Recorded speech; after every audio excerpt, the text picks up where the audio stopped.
주신 하나님의 말씀은 마가복음 1장 15절의 말씀인데요. 같이 한 목소리로 읽어보겠습니다. 마가복음 1장 15절의 말씀.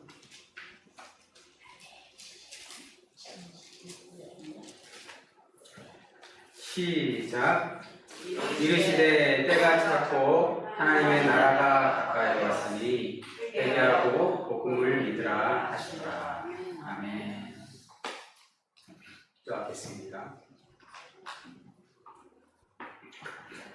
죄인들을 외면하지 않으시고 언제나 사랑으로 받아주시는 하나님, 예배 자리로 나온 우리 안에 아직도 옛사람의 악한 행실이 남아있음을 고백합니다.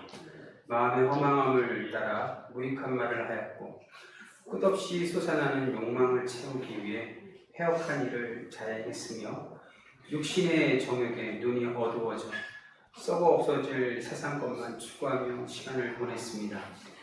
성령님 안에서 얻게 되는 즐거움보다는 세상이 주는 말초적인 자극을 쫓아 다닐 때가 많았습니다. 이처럼 저희들의 말과 행동과 생각은 진리의 하나님을 떠나 있었습니다. 이제 통회하는 마음으로 이 모든 죄를 고백하오니 용서하여 주시옵소서. 십자가의 보혈로 저희들의 몸과 마음을 정결하게 씻어 주시옵소서. 이 시간도 부족한 종이 하나님의 말씀을 들고 섭니다. 아버지 하나님, 말씀이 함께하여 주시고 또 말씀이 선포될 때 온전히 하나님의 말씀이 선포되어질 수 있도록 함께하여 주시옵소서. 감사합니다. 예수님의 이름으로 기도드립니다. 아멘. 오늘은 하나님 나라와 복음이라는 제목으로 여러분들과 말씀을 나눌 텐데요. 하나님 나라와 복음이라는 제목 자체가 좀 무겁습니다. 그렇지 않습니까? 여러분, 사자성어 중에 고진감래라는 말이 있습니다. 고생 끝에 낙이 온다라는 뜻의 사자성어인데요. 실제로는 제가 생각할 때 실제로는 그렇지 않은 것 같습니다.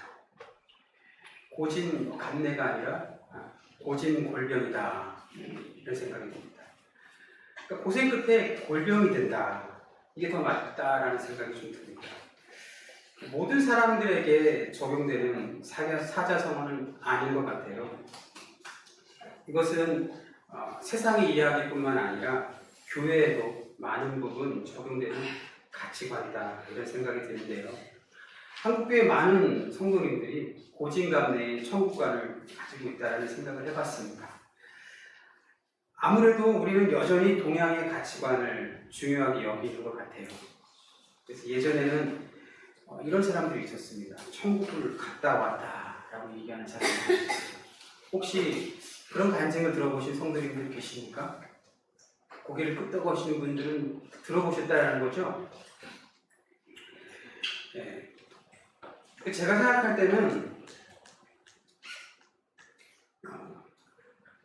사기꾼이다라는 생각이 듭니다. 다 사기꾼이다. 저를 어떻게 평가하실지 모르겠지만, 여러분, 이런 사람들의 특징이 뭐냐면요, 말을 참 잘합니다. 기가 막히게 말을 해서 그 군중들을 휘어잡아요. 어떻게 없는 말을 그렇게 잘하는지 참 신기할 정도인데, 이런 사람들은 다른 사람들에게 관심 받는 걸 되게 좋아해요. 그래서 그냥 이야기가 요만큼 있으면 이걸 이렇게 부풀려서 얘기를 합니다. 관종이라고 하죠. 관심도 받고 돈도 벌고, 그 사람들 입장에서 얼마나 좋습니까? 그런데 저는 그러한 말에 속아 넘어간 한국 교회와 또 한국 교회 성도들이 좀 문제다, 이렇게 말하고 싶습니다. 이건 대단히 심각한 것이었죠. 여러분, 위패감별사라는 직업을 아세요? 이건 이제 위조지폐를 감별해내는 그런 직업인데요. 이들은 이제 위조지폐를 감별해내기 위해서 훈련을 해요. 여러분, 이들이 하는 훈련이 어떤 걸까요? 우리가 이제 이런 생각을 하는 거죠. 여러 종류의 위조지폐를 모아서 분석하고 연구해서 이런 게 위조지폐구나, 이런 걸 훈련할 것 같죠? 근데 여러분 이 위조 지폐 이 감별하는 사람들이 훈련하는 방식이 의외로 간단해요. 뭔지 아세요? 진짜 돈만 보는 거예요. 계속 진짜 돈만 보는 거예요. 진짜 돈만 보면 어떻게 됩니까? 가짜 금방 보이는 거예요. 진짜 돈을 다 봤으니까. 뭐 10년이고 20년 동안 진짜 돈만 보니까 가짜 돈은 금방 알아챌 수가 있는 거예요. 여러분 지폐를 보면서 이렇게 깊이 한번 보신 적이 있으세요? 우리는 그렇지 않아요. 근데 그 사람들은 그 안에 그렇게 지폐를 하나하나씩 다 이렇게 본다는 거죠. 그러니까 여러분 가짜가 금방 드러나는 거예요. 한국교회는 여러분 얼마나 많은 이단이 있는지 모르겠습니다. 그래서 이단 천국이 한국이다. 이런 말도 틀린 말이 아닐 것 같은데요. 문제는 기존에 있는 성도들을 이렇게 현혹한다는 거죠.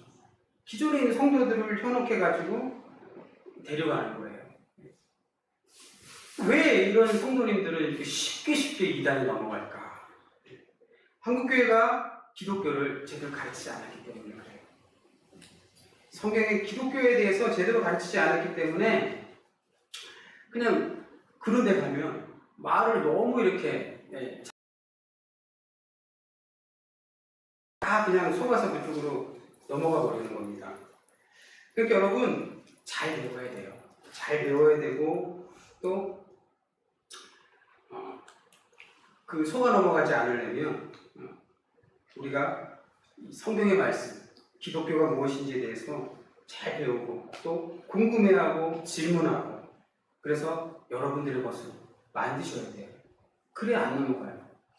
저도 여러분 예전에 저도 신학교 다닐 때 신천지 제가 설교 때 한번 얘기했던 것 같은데요. 신천지 아줌마가 와가지고 바빠갖고 지금 수업 들어가야 되는데 옆에서 붙어가지고 막 저를 설득을 하더라니까요. 근데 여러분 제가 그 아줌마랑 얘기하면 어떻게 이길 것 같아요? 못 이깁니다. 절대로 못 이겨요.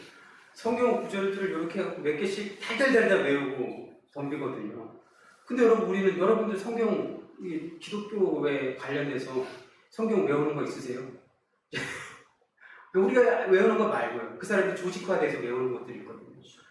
게임이 안 됩니다. 도망가는 게 상식이에요. 그래서 빨리 그냥 피하고 도망갔던 기억이 있는데요. 그런 것 같습니다, 여러분. 내 것으로 만드는 거. 그러려면 여러분 궁금해하시고 더 알려고 노력하십시오.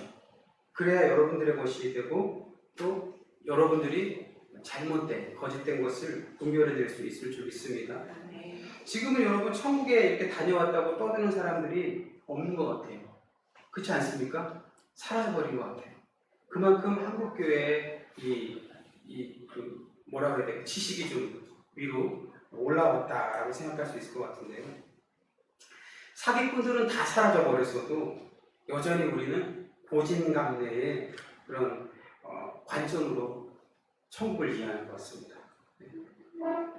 여러분 그 사람들이 말했던 천국이 어떤 모습이었어요? 천국에 가면 으리으리한 나를 위해서 준비된 으리으리한 집이 있다는 거예요. 그리고 그 안에 들어가면 온갖 보석이 가득하고 금과 수정과 온갖 보석들이 가득히 있다는 거죠. 여러분 여러분들에게도 천국은 그런 것으로 생각이 들으십니까? 이 땅에서 이 삶이 고생스럽더라도 고진감의 천국관을 가지고 그렇게 잘 지켜내고 살아내다 보면 나중에 그런 나를 위해서 준비된 그 천국에 가서 평생 그렇게 평생 행복하게 살 것이다 라고 생각하는 것. 여러분 그게 참된 천국의 모습일까요? 잘 모르겠어요. 저는 성경은 여러분 우리에게 하나님 나라가 그런 곳이라고 말하는 것 같지는 않습니다. 열심히 노력하고 수고해서 우리가 천국에 들어갈 수 있는 거라면 십자가는 뭐 하는 거예요? 십자가는 필요가 없잖아요, 여러분. 그렇지 않습니까? 그러니까 우리는 여러분 바르게 살기 위해서 노력하고 또 노력해야 되고 그러나 그것이 천국에 들어가는 조건이 되면 안 된다는 겁니다. 할렐루야? 우리가 하나님 나라에 들어갈 수 있는 조건은요 믿음뿐이에요. 그래서 우리는 믿음으로 하나님 나라 백성이 된 거예요. 할렐루야? 이 말은 믿음을 잘 지켜야 하나님 나라 들어갈 수 있다는 게 아니라 우리 안에 믿음이 생기는 순간 우리는 하나님 나라 백성이라는 거예요. 할렐루야. 여러분 믿음이 쉽게 생겨요? 믿음 쉽게 안 생깁니다. 아무나 믿을 수 없어요. 믿음이 뭐 그냥 지나가는 사람이 또 하나님 나라 백성 될 수 있어 믿어 그러면 믿을 수 있는 게 아니에요. 하나님의 영이 여러분 우리에게 임하지 않으면 우리는 믿을 수가 없어요. 그러니까 우리가 믿는 그 순간 우리는 하나님 나라 백성이 되는 거예요. 하나님 나라를 살아가는 겁니다. 할렐루야. 최근 대한민국의 고용을 이렇게 살펴보면 여러분 정규직 채용보다는 계약직으로 많이 채용하는 것 같아요. 그만큼 이제 세상이 각별해진 거죠. 계약직을 선호하는 목적은 간단해요, 여러분. 왜 그런 줄 아세요? 퇴직금도 안 줘도 되고, 우리 장로님도 잘 아시겠지만, 퇴직금도 안 줘도 되고, 그리고 1년 안에 언제든 마음대로 자를 수가 있는 거예요. 여러분, 지금 직원들 함부로 잘랐다가는 고용노동부에 불려갑니다. 큰일 나거든요. 우리나라 그만큼 좋아졌어요. 살기 좋아졌어요. 그런데, 그러니까 그거 편하게 하려고 직원들을 계약직으로 채용하는 거예요. 그리고 1년 동안 지켜보다가 정말 우리 회사에 필요한 사람이다. 그러면 이제 정규직으로 전환해 줍니다. 대부분 정규직으로 전환 안 되고 어떻게 해요? 1년 계약 종료되면 종료하고 끝나는 거죠.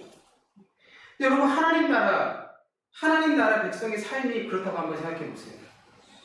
얼마나 불안하고 초조하겠습니까? 하나님 나라는 그렇지 않아야겠죠. 계약직처럼 이 땅에서 우리가 살 동안 하나님 나라 백성이 되기 위해서 조건을 막 충족시키고 채우기 위해서 그렇게 하고 충족이 되면 그때 돼서 하나님께서 넌 정규직이야. 그래서 너는 하나님 나라 들어올 수 있어 이렇게 얘기한다면 여러분 얼마나 끔찍하겠어요. 얼마나 무섭겠습니까 여러분 우리의 삶이. 하나님은 그런 분이 아닙니다. 우리가 믿는 순간 바로 우리의 인생 속에 하나님 나라가 시작되는 거예요. 하나님께서 우리를 하나님 나라 자녀라고 하시는데 우리가 뭐라고? 하나님 저희 착한 일 하나만 더 하고요. 또 착한 일 하나만 더 하고요. 그러고 난 다음에 하나님 나라 백성 될게요. 이렇게 말할 수 있겠습니까 여러분? 하나님 나라 백성은 여러분 우리 어떠한 노력도 하나님께서 필요하지 않으세요. 믿음만을 요구할 뿐이죠. 사도 바울은 에베소서 1장 4절에서 창세전에 시작된 사건이다 라고 말했지 않습니까? 그럼에도 불구하고 여러분 우리는 많은 부분 이 땅에서 천국에 들어가기 위한 조건을 쌓는 시간으로 우리가 생각하는 것 같아요. 그래서 우리가 죽음에 들어가게 되는 곳으로 천국을 이해하는 것 같습니다.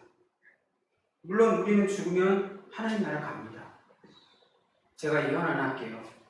여기 계신 모든 분들은요, 제 예언을 한 번도 틀린 적이 없어요. 저기 계신 모든 분들은 다 죽습니다. 다 죽습니다. 언제 죽을지는 제가 모르겠어요. 그건 제가 모르겠는데 다 죽어요. 네. 여러분, 죽으면 우리는 하나님 나라 들어갑니다. 그건 제가 아니다라고 얘기 못합니다. 죽으면 다 하나님 나라 가실 거예요. 할렐루야. 아멘 안 하신 분들은 못 가시는 줄 알고 계시는 분이 있습니다. 우린 죽으면 다 하나님 나라 갑니다. 할렐루야. 다만 하십시오. 그런데 여러분 이 땅에서의 믿음의 역사는요, 천국에 가기 위한 시간으로 우리가 받아들여진다면 우리가 이 땅에서 모든 시간을 죽은 다음에 들어가게 된 천국을 위해서 소모하는 그런 슬픈 이야기가 되는 거예요.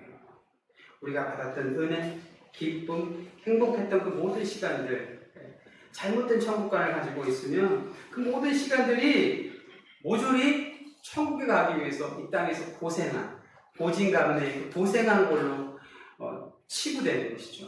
얼마나 슬프고 안타깝습니까? 그리고 우리 실제로 그렇게 하지도 못합니다. 제가 오늘 여러분들에게 말씀드리고 싶은 것은 하나님 나라는 이 땅에 이미 실현된 나라다라는 것이에요. 죽은 다음에 가는 것도 중요하죠. 그러나 여러분 이 땅에서 하나님 나라가 어떤 곳인지 적어도 맛은 봐야 되지 않겠습니까? 맛은 봐야죠. 네. 한 번도 경험해보지 않고 죽은 다음에 나 하나님 나라 들어갈 거야 라고 확신한다는 건 얼마나 무모한 거예요. 그렇다면 여러분 하나님 나라는 어떤 곳일까요? 하나님 나라에서 이 나라는 여러분 헬라어로 바실레이아라고 하는데요. 통치하다, 다스리다라는 뜻이 있는 거예요. 그러니까 무슨 뜻입니까? 하나님 나라는 하나님께서 통치하고 다스리는 곳이 하나님 나라다라는 겁니다. 여러분 하나님께서 통치하고 다스리는 곳이 어디예요? 네. 하나님께서 계신 곳이 곧 하나님 나라 아니겠습니까? 그렇다면 여러분 하나님은 우리가 이 다음에 죽으면 갈 곳에만 계신 분이 하나님이십니까? 그렇지 않잖아요. 하나님은 온 우주의 통치자이시며 지금도 그분은 이 세상을 통치하고 다스리시는 분이에요. 나는 죽은 다음에 하나님 나라 갈까 못 갈까 이런 고민할 필요가 없는 겁니다. 여러분 이 땅에서 하나님 나라를 경험한 사람은 절대로 하나님 나라에 대한 걱정을 천국에 대한 걱정을 하지 않는 줄 믿습니다. 아미스도 너무 작지 않습니까? 하나님의 백성은 하나님의 통치와 다스림을 받아야 되는 거예요. 그렇다면 우리는 어떻게 하나님의 통치와 다스림을 받을 수 있을 겁니까? 우리가 오늘 그 얘기를 좀 해보고 싶은 겁니다. 오늘 보면 15절에 보면 마가는요, 하나님 나라가 가까이 왔으니 라고 하나님 나라의 임박을 알리는 말을 했어요. 우리 개역개정 성경은 가까이 왔으니 라고 번역을 해서 하나님 나라가 마치 지금 진행 중인 것처럼 표현했지만 실제 헬라어 성경에서는요, 여러분 완성되었다라고 기록되어 있어요. 그러니까 하나님 나라는 완성된 나라, 이미 실현된 나라라는 것입니다. 근데 여러분 이런 질문 생기지 않으세요? 하나님 나라가 실현됐다고? 도대체 하나님 나라가 어디에서 실현됐다는 말인가? 우리가 사는 세상은 온갖 부조리와 부패가 가득합니다. 거짓과 악이 가득한데 도대체 하나님 나라는 어디에 있단 말인가? 여러분 이렇게 질문할 수 있지 않습니까? 네. 이런 질문이 여러분 세상 사람들이 하는 질문이에요. 맞습니다. 여러분 우리가 사는 세상은요 온갖 재앙이 가득한 곳입니다. 지금 우리가 살고 있는 시대뿐만 아니라 모든 인간의 역사는 부패와 타락의 역사예요. 아담이 범죄한 이후로 모든 인류는 죄의 노예로 살았으며 또 죄가 만들어낸 결과는 언제나 악한 것이었습니다. 그럼에도 불구하고 하나님이 계신 곳이라면 그곳이 하나님 나라인 줄 믿습니다. 초대교회는 여러분 대략 300년 가까운 동안 로마 제국으로부터 핍박을 받았습니다. 하지만 초대교회 성도들은요 세상의 악에 굴하지 않았습니다. 그들은요 담대하게 이러한 악한 세상 속에서 그들은 그 악한 세상 속을 향해 뛰어들었어요. 숨지 않았습니다. 그리고 포기하지 않았습니다.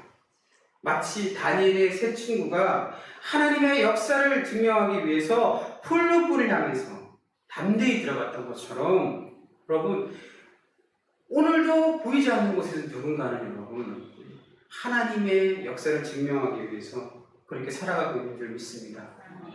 저는 우리의 삶이 또 우리 교회가 그런 역사의 현장에 서 있었으면 좋겠습니다. 그렇다면 어떻게 사는 것이 하나님 나라의 삶을 살아가는 걸까요? 첫 번째는요, 오늘 본문의 말씀을 중심으로 여러분들과 나누겠습니다.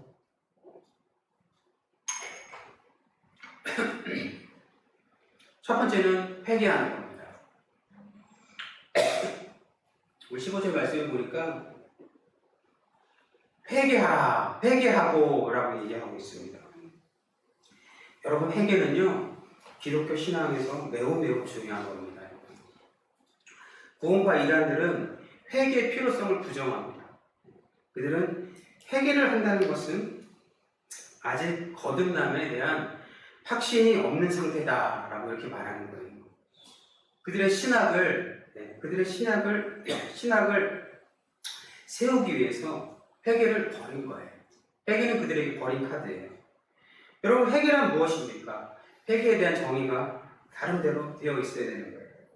이스라엘에 가면 여러분 갈릴리 호수가 있습니다. 갈릴리 호수는 큰 호수예요. 그래서 갈릴리 바다라고 또 이제 얘기를 하는데 그 갈릴리 호수를 타고 물줄기가 이렇게 내려가서 저 아랫지방에 있는 또 사해까지 흘러갑니다. 그 물줄기를 뭐라 그래요? 요단강이라고 그래요. 어떤 물고기가 있어요. 이 물고기가 갈릴리 호수에서 이제 사해를 향해서 요단강을 막 내려가는 거예요. 그렇게 내려가고 있다가 불현듯 자신의 미래를 인지하여서 이대로 내려가다가는 내가 죽겠구나. 그래서 어떻게 해요? 내려가면 안 된다. 그래서 다시 거슬러 올라서 갈릴리 호수로 가는 거. 여러분 이게 회개라는 거예요.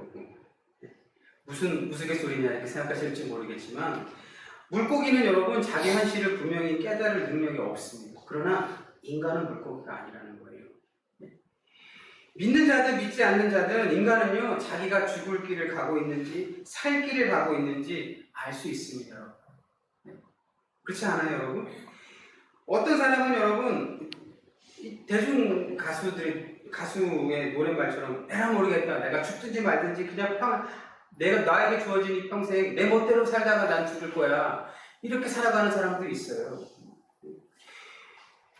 회개는 여러분 단순히 우리의 잘못을 반성하는 게 아니에요, 여러분. 회개는 생명과 연결된 거예요. 하나님의 생명과 연결되어 있는 거예요. 회개를 함으로 인해서 우리는 여러분 떨어져 있던 하나님의 생명 안으로 다시 들어가는 겁니다. 그곳에서 하나님의 나라를 여러분 우리가 경험하는 거예요. 그곳에서 하나님의 나라를 발견하는 겁니다. 천국을 발견하는 거예요, 여러분. 어떤 사람은요, 회개는 한 번 하는 것인가요? 또 아니면 여러 번 하는 것인가요? 이렇게 질문하는 사람도 있습니다. 한 번을 하든 여러 번을 하든 그게 중요한 게 아니에요. 내가 하나님의 길에서 벗어난 상태라면 반드시 돌이켜서 하나님의 길로 다시 들어서야 하는 거예요, 여러분. 그래야 우리는 하나님 나라의 백성으로 살아가고 하나님 나라의 그 삶을 누리는 겁니다. 할렐루야. 사랑하는 성도 여러분, 우리는 이제 죄의 노예로 살았던 삶을 예수 그리스도의 십자가로 청산한 사람들이잖아요. 우리나라 법에 일사부재리의 원칙이라는 말이 있어요. 이것은 한 번 처리된 사건은요 다시는 다루지 않는다라는 원칙인데요. 우리가 죄에서 해방되었다는 것은요 이제 우리는 더 이상 죄를 저지르지 않는 존재로 새롭게, 제가 천천히 읽어드리고 오해하실까봐, 새롭게 태어난다, 그걸 뜻하는 말이 아니라는 거예요. 여러분 우리는요 구원받은 하나님의 백성이지만 여전히 죄인이에요. 또 죄를 저지르며 살아가고 있는 거예요, 여러분. 네? 그러나 그 죄에 대한 심판은 이미 예수 그리스도께서 십자가에서 다 치르셨다라는 거예요. 그래서 하나님께서 더 이상 우리에게 그 죄를 묻지 않는다라는 겁니다. 할렐루야. 이것을 마치 구원에 대한 확신이 있다면 죄에 대한 책임을 가지고 있는 것은 아직 구원받지 못했다라고 말하는 구원파의 주장과 혼동하면 안 된다는 거예요. 우리가 구원을 받았어도 여전히 우리 안에는 옛사람의 흔적이 남아있어요. 옛사람은 오늘도 우리를 유혹하는 거예요, 여러분. 여러분이 구원받은 순간 하얀 옷을 입고 천국의 백성처럼 그렇게 변해집니까? 그렇지 않잖아요, 여러분. 여전히 우리 안에는 옛사람이 있고 그 옛사람이 우리를 유혹하는 거예요. 회개는 여러분 죄인의 의지로는 할 수가 없어요. 회개는 우리 안에 계시는 하나님의 영이 우리를 깨우고 우리를 그렇게 회개하도록 인도하시는 겁니다, 여러분. 사랑하는 성도 여러분, 우리는 연약한 존재입니다. 그래서 가끔씩 잘못된 시간이 좀 촉박하네요. 제가 2장이 더 남았는데 좀 빠르게 말하겠습니다. 가끔씩 잘못된 생각과 잘못된 선택을 할 때가 있습니다. 이것은 여러분 우리가 구원받은과 구원받지 못함과의 별개의 사건인 거예요. 잘못된 생각과 잘못된 선택을 돌이켜서 하나님의 기뻐하시는 삶으로 나아가는 것, 그것을 여러분은 회개라고 하는 거예요. 하나님의 뜻에 비추어서 우리의 삶이 틀렸다면 여러분 망설이지 마십시오. 주저하지 마십시오. 바로 하나님께로 방향을 돌이키셔야 할 줄 믿습니다. 누가복음 15장의 탕자의 비유가 바로 이 회개의 전형적인 예화잖아요. 잘못된 길에 서 있다면 하나님께로 돌아오십시오. 그러면 그곳에서 우리는 아버지가 베풀어 주시는 잔치를 경험하게 될 겁니다. 두 번째는 여러분 복음을 믿어야 합니다. 복음을 믿는다는 것은 무엇일까요? 마가복음에서 복음은 여러분 예수 그리스도예요. 그 자체입니다. 예수를 믿어야 한다는 말인데요. 예수를 믿는 건 너무 당연한 거잖아요, 여러분. 그러나 저는 오늘 여러분들에게 이렇게 말씀드리고 싶은 거예요. 예수를 믿는 자의 삶으로 복음을 믿으라 라는 겁니다. 복음을 증명하는 삶을 살자라는 거예요. 요즘에 이런 생각이 듭니다. 입만 살아있는 성도들이 너무 많다. 네. 저도 그런 것 같고, 립 서비스를 너무 잘한다. 이런 생각이 듭니다. 기도해 줄게요. 네. 당신을 위해서 기도해 줄게요. 제가 여러분, 그것 때문에 제가 그 말을 잘 못해요. 기도도 안 하면서 기도해 준다고 맨날 립 서비스만 하니까. 이건 여러분 세상이 잘하는 거예요. 페이크잖아요. 교회가 이러면 안 됩니다. 성도가 이러면 안 되는 거죠. 진정성이 있어요. 성도는 예수의 향기를 풍기게 되는 거예요. 어떤 목사님이 여러분 설교 중에 이런 말을 했습니다. 목사는 비계와 같아야 된다. 여러분 제가 참 은혜가 되었어요. 눈을 동그랗게 뜨셨어요. 무슨 말인가. 비계가 뭐예요 여러분? 돼지고기에 붙어있는 그 비계 말고요. 듣다 보면 은혜가 됩니다. 건축물을 이렇게 지려면 건축물을 지을 때 공사를 하잖아요. 그 공사하는 걸 가리기 위해서 까맣게 돼 있어 숭숭숭 뚫린 천이 있잖아요. 그걸 비계라고 하는 거죠, 여러분. 그래서 그 천으로 그러니까 가림막을 비계라고 하는 겁니다. 그러니까 여러분 비계 역할이 뭐예요? 건축물이 완성되기 전에는 좀 추하잖아요. 막 이것저것 막 공사 흔적도 있고 못도 튀어나올 수 있고 막 그렇잖아요, 여러분.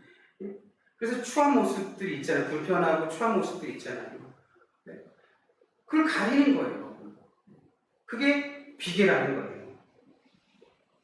그러니까 여러분 우리 성도의 삶을 보면 이렇게 여기 나와서는 대중들 앞에 나와서는 얼마나 내가 거룩한 척, 깨끗한 척 이렇게 할 수 있지만 우리 현실을 우리 스스로 잘 알잖아요. 내가 얼마나 추하고 얼마나 초라한 사람인지 여러분 다 알잖아요. 여러분. 그렇지 않습니까? 그리고 그 추하고 초라한 모습들을 가려주는 게 비계예요. 여러분. 왜냐하면 모두가 완성되어가는 과정 가운데 있는 거. 하나님 죽은 다음에 하나님 나라 들어가기 위해서 그 들어가는 그 과정까지 우리는 그 과정 속에 있는 거 실수하고 잘못하고 매번 넘어지고 그러는 거죠. 근데 그걸 가려주는 거예요. 여러분. 공사가 끝나면 어떻게 되는 거예요, 여러분? 비계는요? 철거돼야 되는 거예요. 비계는 사라져야 되는 거예요, 여러분. 그런데 비계가 내가 그동안 얼마나 수고했는데 나는 철거될 수 없어 라고 버틴다면 여러분 어떻게 되겠어요? 예쁘게 지어진 건물이 드러나질 않잖아요. 할렐루야? 사라질 때 사라질 줄 아는 사람이 정말 멋진 사람입니다. 여러분 저는 비계와 같은 목사가 되고 싶습니다. 제가 얼마 동안 목회를 하게 될지 모르겠지만 비계와 같이 성도를 빛나게 하고 하나님을 빛나게 하는 역할에 쓰임받는 그런 종이 되고 싶습니다. 그렇게 기도해 주십시오. 여러분이 그렇게 기도해 주시면 그 기도 때문이라도 제가 혼나지 않을 겁니다. 하지만 저는 목사뿐만 아니라 성도들도 비계와 같은 삶을 살아야 된다라고 말씀을 드리고 싶습니다. 마태복음 5장 13절에서 16절 말씀을 제가 읽어드릴게요. 너희는 세상의 소금이니 소금이 만일 그 맛을 잃으면 무엇으로 짜게 하리요? 후에는 아무 쓸데없어 다만 밖에 버려져 사람들에게 밟힐 뿐이니라. 너희는 세상의 빛이라 산 위에 있는 동네가 숨겨지지 못할 것이요 사람이 등불을 펴서 말 아래 두지 아니하고 등경 위에 두나니 이러므로 집안 모든 사람에게 비치느니라. 이같이 너희 빛이 사람 앞에 비치되 비치게 하여 그들로 너희 착한 행실을 보고 하늘에 계신 너희 아버지께 영광을 돌리게 하라. 우리가 너무 잘 알고 있는 말씀입니다. 여러분 누가 하나님의 백성입니까? 누가 그리스도인입니까? 우리는 자꾸 소금이 되어야 한다라고 말합니다. 또 빛이 되어야 한다라고 말합니다. 자꾸만 무엇이 되어야 하나님께서 영광을 받는다라고 하는 거예요, 여러분. 하지만 여러분 성경은 그렇게 말 안 합니다. 성경은 소금이 되어라가 아닙니다. 예수님은 우리에게 너희는 소금이다라고 말했어요. 빛이 되어라가 아니에요. 예수님은 우리에게 너희는 빛이다라고 말하는 거예요, 여러분. 이거는 이게 말 차이가 별거 아닌 것 같아도 굉장히 중요한, 굉장한 차이가 있는 겁니다, 여러분. 여러분, 우리의 정체성은요, 소금과 빛이 되어가는 과정이 아닌 거예요. 우리를 부르시는 그 순간 우리는 소금과 빛이라는 겁니다, 여러분. 여러분이 소금과 빛이라는 거예요. 저와 여러분이 소금과 빛이라는 겁니다. 여러분, 소금은 여러분 어떤 역할을 합니까? 소금은 맛을 내고 부패를 방지하는 데 도움을 줍니다. 하지만 여러분, 소금은요, 그냥 결정체로 있을 때는 아무런 것도 가치가 없어요. 그 소금이 녹아야지. 그 소금이 녹아서 녹아야지만 자신의 역할을 감당할 수 있는 거예요. 무슨 말인지 아세요, 여러분? 사라져야 된다는 겁니다, 여러분. 사라져야지 그 소금의 역할을 하는 거예요. 짠맛을 내고 부패를 방지하게 되는 거예요, 여러분. 앞서 비계를 여러분 비유로 말씀드린 것처럼 소금으로서의 성도는 내가 소금이라는 것을 자랑하는 것이 아니라 빛도 없고 이름도 없이 그냥 나는 맛을 내고 부패를 방지하는 사람이다 라고 말하는 거예요, 여러분. 그게 하나님 나라를 살아가는 성도의 모습이 되어야 한다라고 예수님께서 말씀하십니다, 여러분. 사라지지 않으면 여러분 자꾸 자신의 존재를 드러내는 거예요. 그곳에는 자신의 존재를 드러내는 그곳에는요, 자신의 영광만 있는 거예요. 하나님의 영광은 없는 거예요. 오늘 뭐라 그랬습니까? 오늘 성경 말씀에서 여러분. 하나님의 아버지께 영광을 돌리라라고 말했잖아요. 근데 여러분, 우리는 자꾸 나의 영광만 찾는단 말이죠. 빛도 마찬가지입니다, 여러분. 어둠이 있어야 빛이 존재하는 거예요, 여러분. 세상은 어둠입니다. 빛이 나타나야 어둠이 어떻게 되는 거예요? 사라집니다. 빛이 나타나지 않으면 어둠은 그냥 그대로 어둠인 거예요, 여러분. 여러분이 빛이라는 거예요. 여러분 때문에 어둠이 사라지는 거예요, 여러분.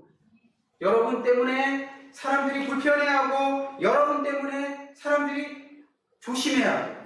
그래야 된다는 거죠, 여러분. 적당히 타협하고 적당히 이해하고 됐어 이게 아니라 우리가 서 있는 그 자리에서 우리 때문에 쟤 그리스도인이야, 쟤 기독교인이야, 쟤 때문에 안 되겠어, 쟤 따돌리자, 이렇게 여러분 우리가 살아야 된다는 겁니다, 여러분. 그게 빛이라는 거예요, 여러분. 여러분, 예수님께서 그렇게 사셨잖아요. 예수님께서 그거 하시려고 이 땅에 내려오신 거잖아요. 빌라도가 이렇게 얘기했습니다, 여러분. 예수님에게서 어떠한 죄도 찾을 수 없다. 그런데 여러분, 유대인들은 예수를 십자가에 못 박으라 말했지 않습니까? 왜 그랬습니까? 그분이 빛이기 때문에 그랬습니다. 어둠이 견딜 수가 없는 거예요. 빛이 오면 어둠은 견딜 수가 없는 거예요. 사라져야 되는 거예요. 말씀을 정리하겠습니다. 하나님 나라는 여러분 이미 우리 가운데 실현된 나라예요. 우리가 발견해야 될 나라입니다. 예수님이 곧 하나님의 나라입니다. 하나님이신 예수님이 이 땅에 하나님 나라로 오셨잖아요. 그렇지 않습니까? 우리가 어디에서 하나님 나라를 찾는단 말입니까?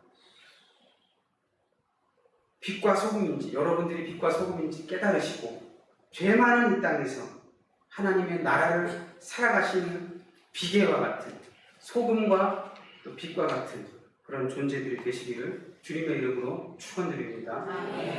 기도하겠습니다. 하나님 아버지, 은혜를 감사합니다. 아무것도 아닌 저희들을 부르셔서 저희에게 소금이다, 빛이다 말씀하는 그 위대한 선포를 하시는 그 예수님 앞에 아버지 하나님 몸둘 바를 모르겠습니다. 우리의 삶을 돌아보면 도무지 우리의 삶이 소금과 빛과 같지 않습니다.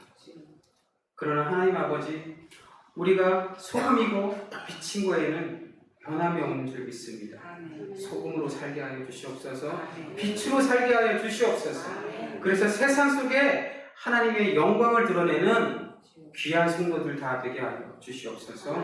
감사합니다. 예수님의 이름으로 기도드립니다.